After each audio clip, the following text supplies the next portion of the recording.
10 benepisyo ng pagtatalik sa kalusugan ng mga matatanda. Kapag pinag-uusapan ang pagtatalik, kadalasan ay iniiwasan ito ng mga matatanda. Tila ba para lang ito sa mga mas bata, malalakas at walang iniindang sakit sa katawan. Pero ang hindi alam ng marami, may malalalim at medikal na benepisyong hatid ang regular na pagtatalik para sa mga senior. Hindi ito tungkol sa libog o panandali ang sarap. Ito ay tungkol sa kalusugan, dignidad, emosyonal na koneksyon at mental well-being. Ang unang benepisyong napapansin ay ang epekto nito sa sirkulasyon ng dugo. Sa tuwing ang isang senior ay nakakaranas ng orgasm, ang buong katawan ay dumadaan sa short-term cardiovascular exercise. Tumataas ang heart rate, bumibilis ang pagdaloy ng dugo, at mas nagiging aktibo ang mga ugat at arteries. Para itong mini-workout para sa puso at sa edad kung saan mabagal na ang metabolism at madalang na ang ehersisyo, ang simpleng aktibidad na ito ay makakatulong upang mapanatili ang kalusugan ng cardiovascular system. Nakakatulong ito sa pagpapababa ng blood pressure at sa pagpapalakas ng puso. Bukod sa puso, may epekto rin ito sa respiratory system. Ang controlled breathing habang nasa intimate activity ay nagiging form ng deep breathing. Isa itong natural na paraan para mapa-oxygenate ang katawan at utak. Mas maraming oxygen sa utak, mas malinaw ang pag-iisip, mas alerto ka kinabukasan. Kaya nga maraming seniors na sexually active pa rin ay mas hindi mabilis makalimot, mas sharp mag-isip at mas mababa ang risk sa dementia. Pero hindi lang sa pisikal na katawan may epekto ang pagtatalik, pati sa mental health. Kapag ang isang senior ay may healthy sex life, mas mababa ang level ng stress hormone sa katawan gaya ng cortisol. Sa tuwing may intimacy, lumalabas ang oxytocin o love hormone at serotonin, mga natural mood stabilizers ng katawan. Kaya kahit walang iniinom na gamot, ang isang senior na may regular at malusog na intimacy ay mas kalmado, mas masaya at mas malayo sa depression. Isa pang benepisyo ay sa immune system. Kapag may intimacy at orgasm, nagiging mas aktibo ang immune cells ng katawan, mga white blood cells na responsable sa paglaban sa mga virus at bakterya. Ibig sabihin, ang seniors na may physical connection pa rin sa kanilang partner ay mas bihirang magkasipon, trangkaso o simpleng lagnat. Hindi dahil sa magic ito, kundi dahil sa direktang epekto sa immune function ng katawan. Malaki rin ang papel ng pagtatalik sa pagpapanatili ng hormonal balance. Sa edad kung saan nagbabago ang mga hormone, lalo na pagkatapos ng menopause sa mga babae o pagbaba ng testosterone sa mga lalaki, nagkakaroon ng imbalance na nagdudulot ng insomnia, mood swings, hot flashes o erectile dysfunction. Pero kung may regular intimacy, kahit hindi laging nauuwi sa full intercourse, nakakatulong ito para ma-regulate ang hormones sa natural na paraan. Ang simpleng skin-to-skin contact, halik at haplos ay may epekto na sa endocrine system ng katawan. Pagdating naman sa tulog, maraming seniors ang hirap makatulog sa gabi, nagigising sa madaling araw, nahihirapang bumalik sa tulog o hindi nakakaranas ng deep sleep. Pero ayon sa mga pag-aaral, ang mga matatandang sexually active ay mas mabilis makatulog at mas malalim ang tulog. Hindi lang dahil sa pagod ang katawan, kundi dahil sa oxytocin at serotonin na nailalabas habang may intimate connection. Ito ang parehong hormones na nagpaparelax ng utak at katawan. May benepisyo rin ito sa self-esteem. Ang pagtanda ay madalas sinasabayan ng pakiramdam na hindi na kaaya-aya, hindi na mahalaga o wala ng halaga ang katawan. Pero kapag ang isang senior ay may intimate relationship pa rin, napaparamdam sa kanya na siya ay mahalaga, na siya ay minamahal at na siya ay may koneksyon pa rin sa kapwa. Ang simpleng pag-alam na may taong humahanga pa rin sa kanya ay nakakatulong para hindi siya makaramdam ng pagkababa ng sarili o isolation. Sa mga babaeng senior, ang regular na pagtatalik ay may physical na benepisyo rin. Pinapabuti nito ang elasticity ng vaginal walls at tinutulungan ang natural lubrication. Kapag huminto kasi ang activity, unti-unting nagiging mas manipis at mas tuyo ang vaginal tissue na nagiging dahilan ng discomfort, irritation o pananakit tuwing umiihi o gumagalaw. Pero kung may patuloy na activity, kahit pa gentle touch lang, may epekto ito sa pagpapanatili ng natural na health ng intimate area. Sa mga lalaking senior naman, ang regular na intimacy ay nakakatulong sa pag-iwas sa prostate congestion. Kapag hindi naglalabas ng similya ang isang lalaki sa loob ng mahabang panahon, naiipon ito sa prostate at pwedeng magdulot ng pamamaga, discomfort o pagtaas ng risk sa prostate issues. Kaya kahit pa hindi full intercourse ang ginagawa, ang pagkakaroon ng regular stimulation ay may direktang benepisyo sa kalusugan ng prostate. Pero higit sa lahat, ang pinakaimportanteng benepisyo ay ang koneksyon sa partner. Ang intimacy ay hindi lang pisikal. Isa itong bonding moment. Isang paalala na kahit tumanda na ang katawan, may natitira pa ring init, pagmamahal at connection sa isa't isa. Kapag may ganitong klaseng koneksyon, mas nagiging matibay ang emotional health ng parehong senior. At kapag mas matatag ang emosyon, mas maganda ang kalidad ng buhay, mas mahaba ang buhay, at mas magaan ang pagtanda. Sa edad na lampas 60, madalas nagkakaroon ng maling akala na ang pagtatalik ay wala ng silbi, na delikado, nakakapagod o hindi na para sa senyor. Pero kung titingnan sa mas malalim na siyensya, makikita mong ang katawan ng tao ay dinisenyo para manatiling konektado, physically at emotionally, kahit sa huling bahagi ng buhay. Ang intimacy sa tamang paraan at tamang pacing ay hindi lang ligtas, kundi isang napakalakas na taga-suporta ng kalusugan. Isa sa mga pinakakapansin-pansing epekto ng sexual intimacy ay sa blood flow. Tuwing may stimulation, ang mga ugat sa katawan ay lumuluwag. Lumalawak ang arteries at veins, nagpapabilis ng sirkulasyon. Para itong natural vasodilation, isang proseso na nakakatulong para sa mga may hypertension, poor circulation at kahit sa mga nakararanas ng numbness o cold extremities. Hindi ito kailangang maging matindi o matagal. Ang simpleng build-up ng excitement at warmth ay may kakayahang i-activate ang circulatory system. Ang epekto nito sa puso ay hindi gaya ng biglaan o mabigat na ehersisyo. Sa halip ito ay parang controlled cardio, tumataas ang heart rate, pero sa paraang masaya, hindi stressful. Para sa maraming matatanda, ito ang safest form ng physical activity, natural, hindi sa pilitan at may positive emotional reward. At kapag regular itong nararanasan, kahit isang beses o dalawang beses sa isang linggo, tumutulong ito sa pagbawas ng risk ng heart attack, stroke at arteriosclerosis. Hindi rin maikakaila ang tulong nito sa metabolism. Sa pagtanda, bumabagal ang metabolismo ng katawan, nagiging mahirap ang pag-burn ng calories, bumababa ang muscle mass at mabilis ang pag-ipon ng taba.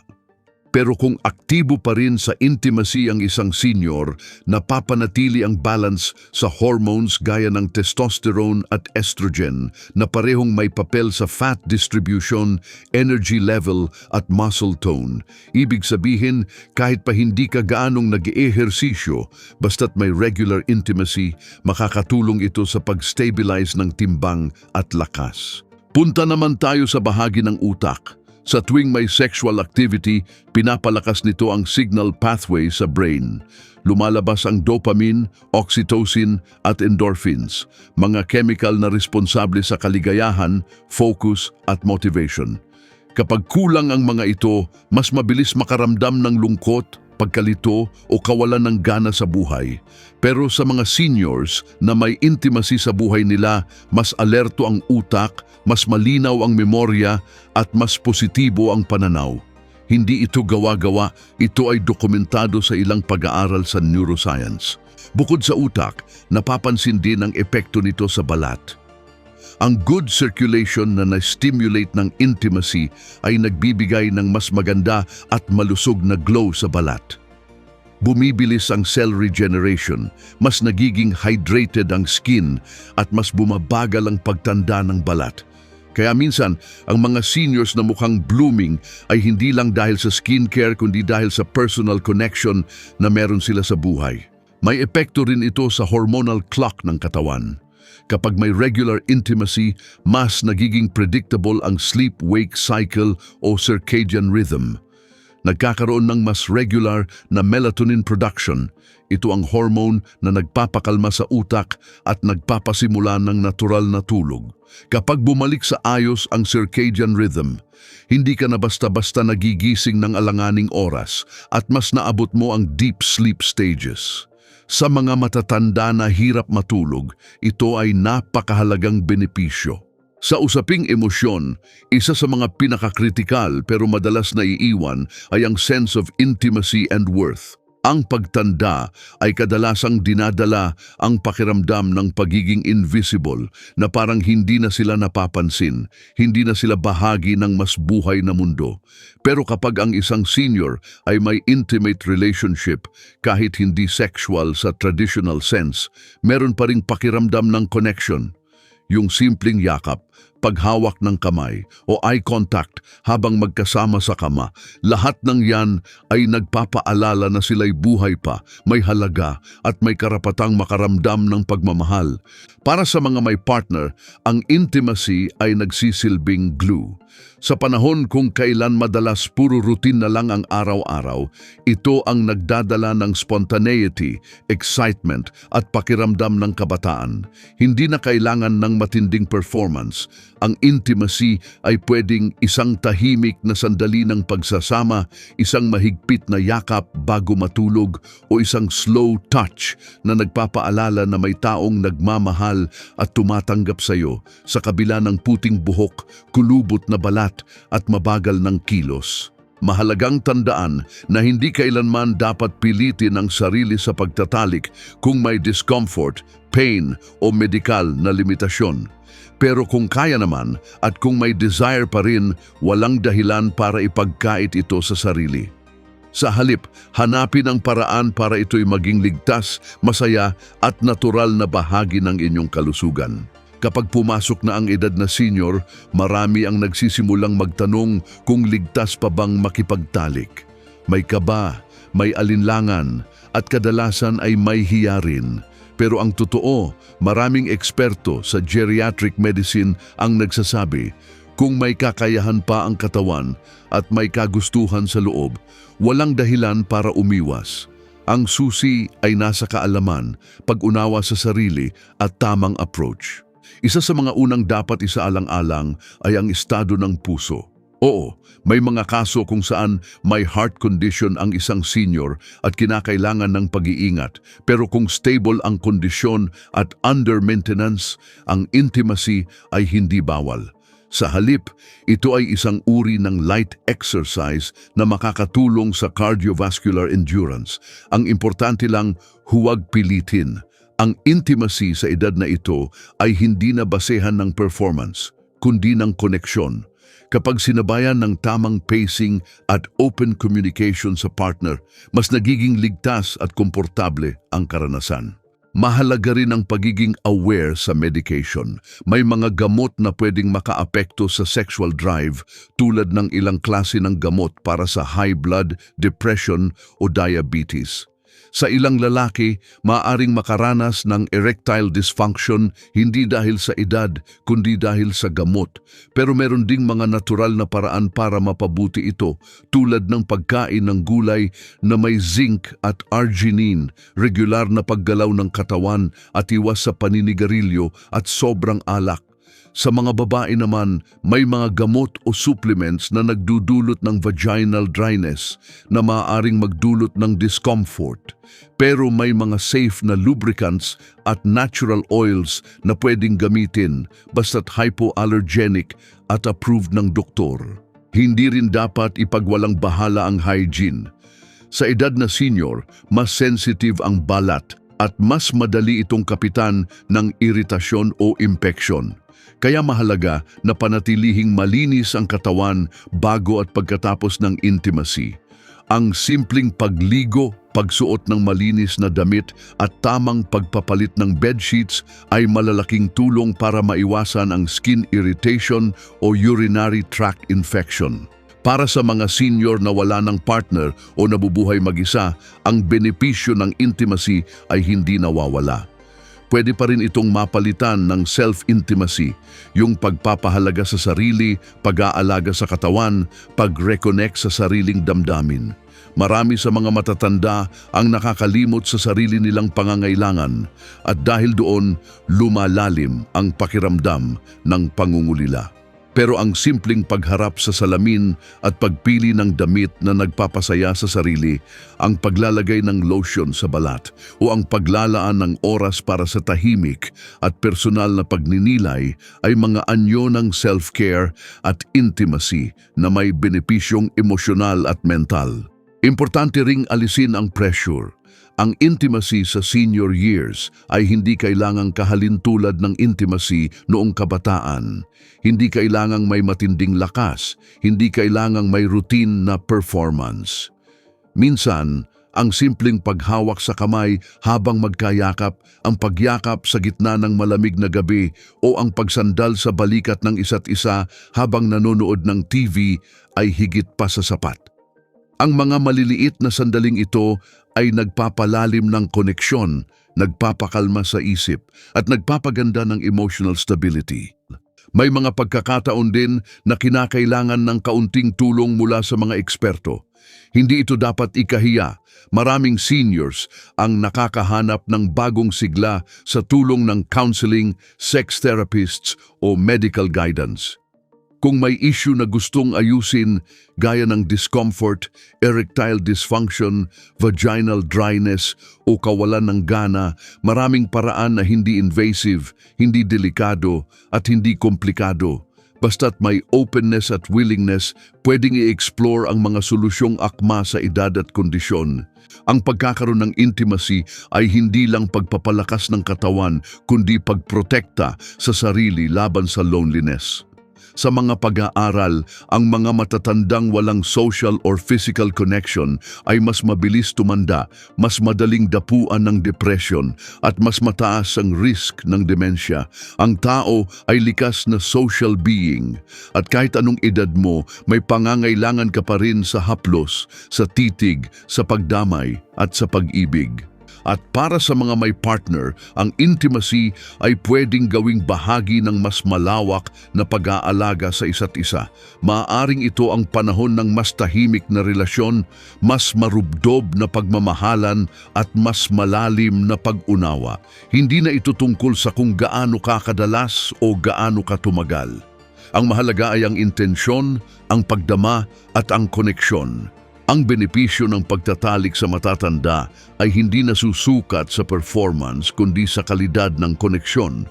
At sa bawat koneksyon, may kasamang ginhawa, aliw at kagalingan, pisikal man o emosyonal. Kapag pinag-uusapan ang mas mahaba at mas masayang pagtanda, bihira nating banggitin ang intimacy. Madalas, ang focus ay nasa gamot, sa pagkain, sa exercise, pero nakakaligtaan na ang ugnayan ng damdamin at katawan sa kabuuang kalusugan. Ang katotohanan ay ito, ang pagtatalik ay hindi lang bahagi ng kabataan. Isa itong natural na proseso ng pagiging tao at may kapangyarihan itong bigyan ng ginhawa, lakas at saysay ang mga huling dekada ng ating buhay. Hindi kailanman naging requirement ang pagiging perpekto sa katawan para makaranas ng intimacy. Sa katunayan, maraming matatanda ang mas nakakaranas ng mas malalim at mas makahulugang pagtatalik kaysa noong sila'y bata pa. Bakit? Dahil mas buo na ang pag-unawa sa sarili. Wala na ang pressure ng pagpiperform. Wala na ang kabang baka i-judge. Ang natitira na lang ay totoo at simpleng koneksyon, yung may halong malasakit, respeto at presensya. Ang isa sa pinakamahalagang dapat itama ay ang paniniwalang ang pagtatalik sa katandaan ay kahihiyan o hindi na nararapat. Hindi ito totoo. Walang edad ang pagiging malapit sa isang tao. Walang expiry date ang pagnanais ng pagmamahal, haplos at pag-unawa. Kapag inalis natin ang hiya at maling paniniwala, binubuksan natin ang pinto sa isa pang anyo ng healing, yung klaseng nagpapalakas ng loob, nagpapalalim ng pagmamahalan at nagpapaginhawa sa katawan. May mga matatandang nagsasabing wala na silang gana, wala nang interes. Pero ang tanong, nawala ba talaga o pinili na lang nating kalimutan ito dahil akala natin hindi na dapat? Ang sexual na enerhiya ay hindi agad-agad nawawala. Minsan, natatabunan lang ng stress, ng sakit, ng gamot o ng takot. Kapag naibalik ang tiwala sa sarili, kapag may taong marunong makinig, at kapag may espasyo na ligtas at hindi mapanghusga, unti-unti ring bumabalik ang sigla. At kung may kondisyon man na humahadlang gaya ng chronic pain, arthritis, fatigue o mobility issues, tandaan, hindi kailangang literal na pagtatalik ang intimacy. Maaaring yakap lang, hawakan sa kamay, pagkukwentuhan ng magkasabay o tahimik na pagkatabi habang natutulog. Ang intimacy ay hindi laging may kasamang galaw. Minsan, ang pinakamalalim na koneksyon ay nasa simpleng pakikinig, pagtanggap at presensya ng isa't isa. Para sa mga magkasama pa rin bilang mag-asawa, partner o matagal ng kaagapay sa buhay, napakahalaga ng open communication. Walang intimacy kung walang pag-uusap. Minsan, kailangan mo lang sabihin, "Pagod ako pero gusto kitang makasama." O kaya, "Na-miss ko ang haplos mo." Simple, pero makapangyarihan. Kapag may tiwala, nawawala ang hiya. Kapag may respeto, nawawala ang takot. At kapag may pagmamahal, kahit mabagal, kahit may sakit ang tuhod o likod, tuloy pa rin ang init ng samahan. Para sa mga walang partner, tandaan din na ang intimacy ay pwedeng mga hulugan ng ibang bagay. Hindi ka kailangang tumigil sa pagiging malapit sa sarili, sa pamilya o sa mga kaibigan. Ang tawanan sa hapon, ang yakap sa apo, ang tahimik na hapunan kasama ang kapwa senyor. Lahat ng ito ay nagbibigay ng pakiramdam na ikaw ay konektado, mahalaga at hindi nag-iisa. At kapag may koneksyon, may lakas. Kapag may lakas, mas malusog ang puso. At kapag masaya ang puso, mas tumatagal ang buhay. Hindi rin dapat maliitin ang epekto ng intimacy sa hormonal balance ng katawan.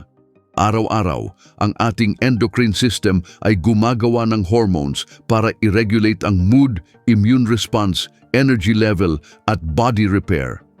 Ang intimacy sa kahit anong form ay tumutulong maglabas ng oxytocin, serotonin at dopamine na siya namang tumutulong para bumaba ang stress hormone. Sa madaling salita, habang yakap mo ang taong mahal mo, literal mong pinapalakas ang immune system mo. Mas mababa ang inflammation sa katawan, mas mahimbing ang tulog, mas mabilis ang paggaling ng sugat at mas mataas ang threshold mo sa sakit.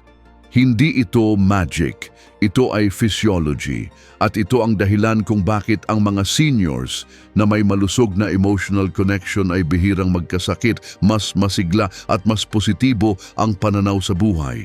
Sa pagtatapos ng lahat ng ito, tandaan mo, ang pagtatalik ay hindi lang physical act. Isa itong extension ng pagmamahal, tiwala at respeto. Hindi mo kailangang matakot, hindi mo kailangang mahiya. At hindi mo kailangang huminto hanggat may nararamdaman kang pagnanais na maging malapit, magbigay at tumanggap ng pagmamahal. Ang katawan natin ay maaaring tumanda, humina at magbago. Pero ang kakayahan nating magmahal at mahalin ay hindi nababawasan ng edad.